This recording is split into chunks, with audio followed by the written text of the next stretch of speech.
Economia no contexto certo.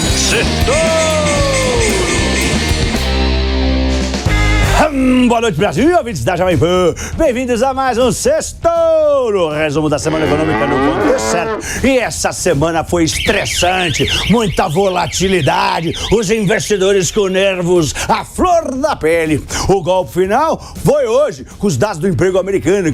Foi criado o dobro de emprego do que era esperado lá fora e as bolsas mergulharam. Depois, as bolsas dispararam.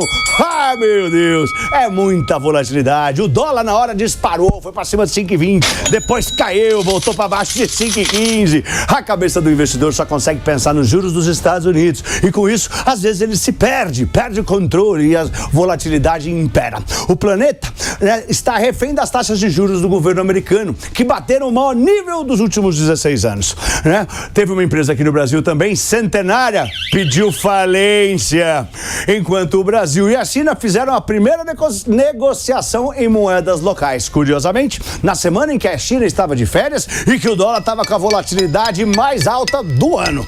Bom, a nossa bolsa perdeu dinheiro e volume. O petróleo despencou com força em outubro. Foi um começo difícil. Bom, vamos ver como é que fechou a bolsa e o dólar.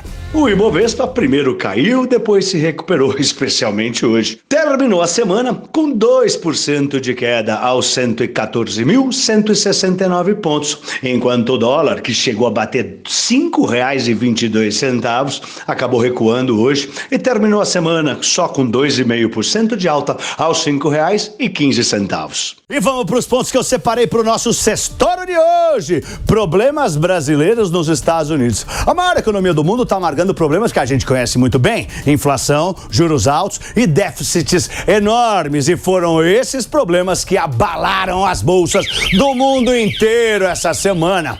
Com a divulgação dos dados do emprego forte nos Estados Unidos, os investidores voltaram a se preocupar com a possibilidade dos juros terem que subir ainda mais nos Estados Unidos para tentar esfriar a inflação.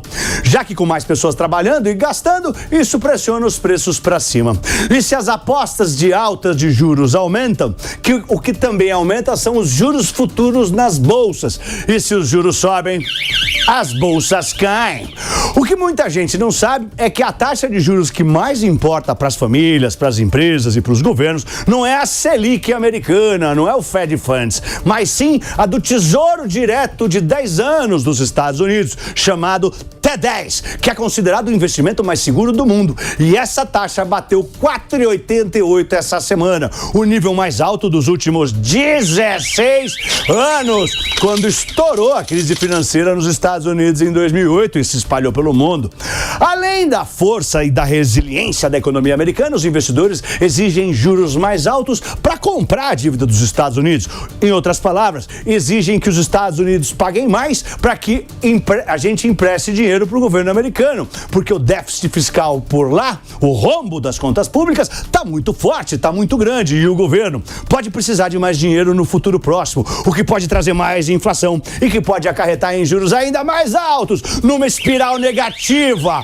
Que rolo, não é mesmo? Só para vocês terem uma ideia, o governo federal dos Estados Unidos está 43%, o governo, né, americano, a máquina pública está 43% maior do que há 4 anos atrás. E o financiamento da máquina pública levou a um fato inédito nos Estados Unidos que pode levar à paralisação do governo no dia 17 de novembro e voltar a abalar as bolsas do planeta Terra inteiro.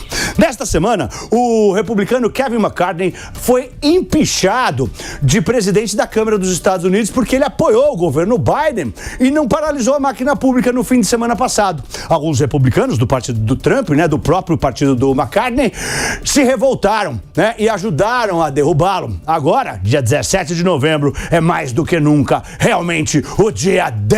Será que a máquina pública vai parar lá ou não? É um rolo atrás do outro. Parece quem? Parece o Brasil. Segundo ponto, dólar bate 5,20 e o petróleo despenca. Os problemas americanos, né, de inflação, juros e déficit enorme impactaram com força no câmbio e nas commodities. As incertezas e as possibilidades de juros mais altos dos Estados Unidos puxaram o dólar com força para cima, chegou a bater 5,22 hoje. Depois voltou, caiu tudo, veio para baixo de 5,15. Bom, Bom, há cerca de 15 dias, o nosso dólar estava R$ 4,80, né? O dólar estava valendo R$ 4,80. Como volatilidade é o nome do jogo agora, hoje o dólar foi e voltou com força. Não dá para saber para onde ele vai no curto e nem no médio prazo. O petróleo também despencou com força, com receios de que os juros aumentem mais nos Estados Unidos e isso desacelere o crescimento da economia mundial e isso reduza a demanda pelo combustível. O preço do petróleo caiu mais do que 10% essa semana. Teve o pior desempenho semanal desde a turbulência bancária lá no começo do ano, em março. Essa tendência de queda de preço acontece também em outras commodities. O preço do cobre atingiu o menor nível em 4 meses. O apelido do cobre é Dr. Cobre. Se ele cai, é um sinal ruim que o mundo está emitindo, está crescendo menos. E o ouro também, que engatou a 9ª queda seguida hoje.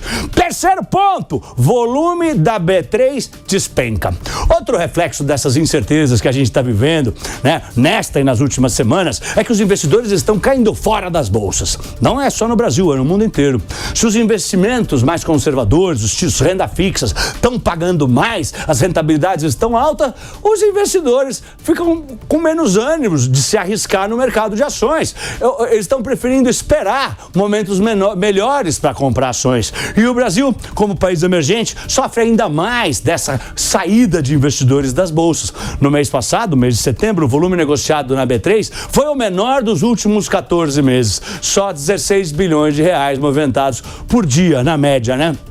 O resultado também é o menor, né, para o mês de setembro desde 2019, quando tinha muito menos investidores na B3. É uma tristeza mesmo. O volume baixo traz bem mais volatilidade para os ativos. E o reflexo dos juros ainda elevados no Brasil e dos juros futuros altos no Brasil e no mundo, principalmente nos Estados Unidos, afasta os investidores e também afasta quem investe no Brasil.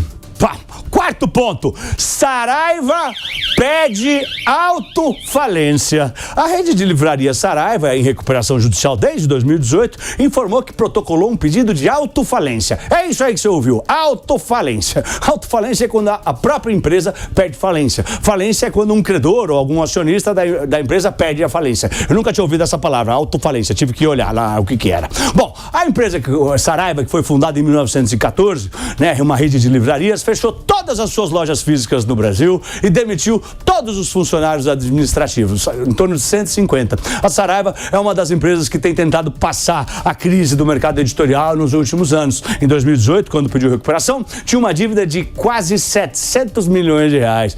É muito triste. Quinto ponto, China e Brasil se afastam do dólar. Pela primeira vez, né, segundo a subsidiária do quarto maior banco estatal chinês no Brasil, o Banco da China Brasil S.A., uma operação de comércio foi feita entre os dois países, em circuito fechado, com moedas locais, com transações financiadas e liquidadas em yuan e convertidas diretamente em real, sem o dólar entre as duas. Foi uma exportação de celulose da Eldorado Brasil, empresa de São Paulo com representação em Xangai, na China. O governo dos dois países querem muito reduzir a dependência do dólar e esse foi o primeiro passo. E para a semana que vem, que será mais curta por conta do feriado nos Estados Unidos e aqui no Brasil, a agenda econômica tá fraca. Vai ter divulgação da inflação no Brasil e nos Estados Unidos, além da ata da última reunião de juros do Banco Central americano. Eu sou Pablo, boa noite e um lindo final de semana em família. Vai, Torinho! Vai, Torinho!